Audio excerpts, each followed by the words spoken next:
You will not believe what I found in my mother's house. It is a nightmare hiding in plain sight. She has thousands coming in every month, yet she is starving in her own home. I never imagined my own family could do this to Harry. Never thought a house could feel so cold and empty when it should be full of love and warmth. Arya stepped out of her car, heart racing, unsure of what awaited her inside.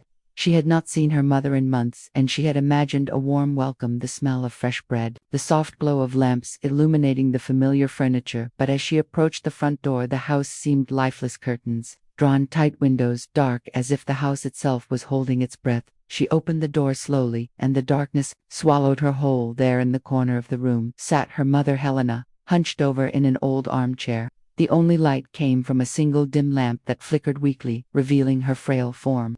No food was on the table, no dishes in the sink. The air was thick, heavy, and cold. Mom, Arya whispered, her voice trembling. Helena lifted her head slowly, her eyes wide, a mixture of fear, shame, and sadness. Arya, you're here, she said, barely audible. How have you been living like this, Mom? Arya demanded. You get $8,000 every month from your pension. How can the house be like this? Why is there no food? Why are the lights off? Her voice shook with anger, disbelief, and shock. Helena looked down, her hands trembling. I did not want you to. No, Arya, I am afraid. Afraid of who? Arya asked, her eyes searching her mother's face. Of Elaine, she whispered, barely above a breath. She controls everything. She decides how I live, what I eat. She has all the money, and I am left with nothing. Arya's blood ran cold. She could not believe that her own sister-in-law could manipulate her mother for so long. She felt shock, sorrow, and a fierce determination growing inside her. She would not allow this to continue. Over the next few days, Arya began to investigate. Quietly, she looked through scattered bills, bank statements, and letters hidden in drawers. Every page, every note, pointed to one truth.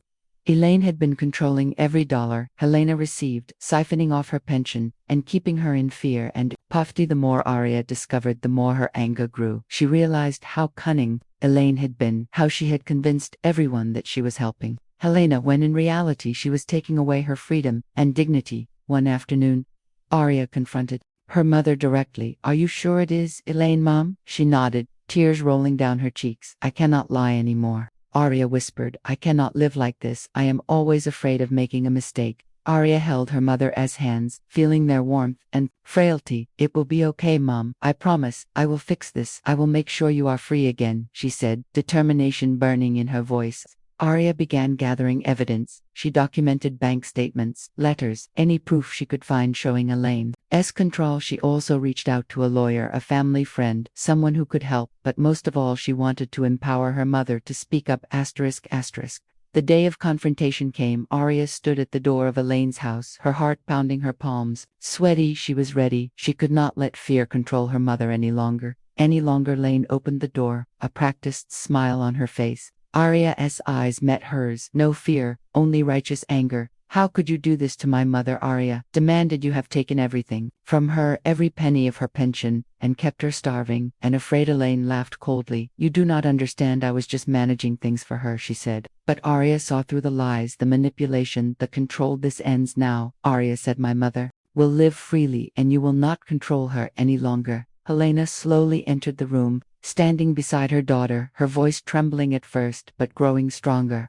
You will not take my life away from me anymore, she said, finally finding the courage she had lost for so long. Elaine faltered, realizing she could no longer intimidate or control them. Both women stood firm, one fighting for freedom, the other fighting to regain it. After the confrontation, Elaine could no longer maintain control. Helena's life slowly began to change. The money that had been withheld was returned to her, and the fear that had consumed her for years began to lift. Arya stayed by her mother's side, helping her regain strength, independence, and confidence. She encouraged Helena to make her own choices, speak her mind, and live without fear. The house that had been dark and cold began to fill with light and warmth. Helena smiled more, she laughed more, she felt alive for the first time in years. Arya watched her mother with relief, joy, and pride, knowing that she had helped restore her dignity. Every meal shared, every conversation felt precious. They talked for hours about the past, the betrayals, and the dreams for the future. Helena realized how much she had been silenced and how strong she could be when supported by love. Time passed and life gradually returned to a sense of normalcy, but this normalcy was different. It was filled with empowerment, courage, and love. Arya and Helena grew closer than ever, knowing they could rely on each other. Elaine's control was broken, and while the scars of the past remained, they were no longer chains. Helena embraced her freedom with determination and joy. She learned to manage her own money, make her own decisions, and live fully. Arya felt satisfaction and relief. Seeing her mother flourish, the bond between them had been strengthened by adversity and love. Their story became one of triumph over betrayal, fear, and manipulation. They often sat together by the window, watching the sunrise, feeling hope for the future. Arya knew that no one could ever take away their courage or their love. The shadows of the past had faded, and a new chapter had begun, full of trust, freedom, and the promise of better days.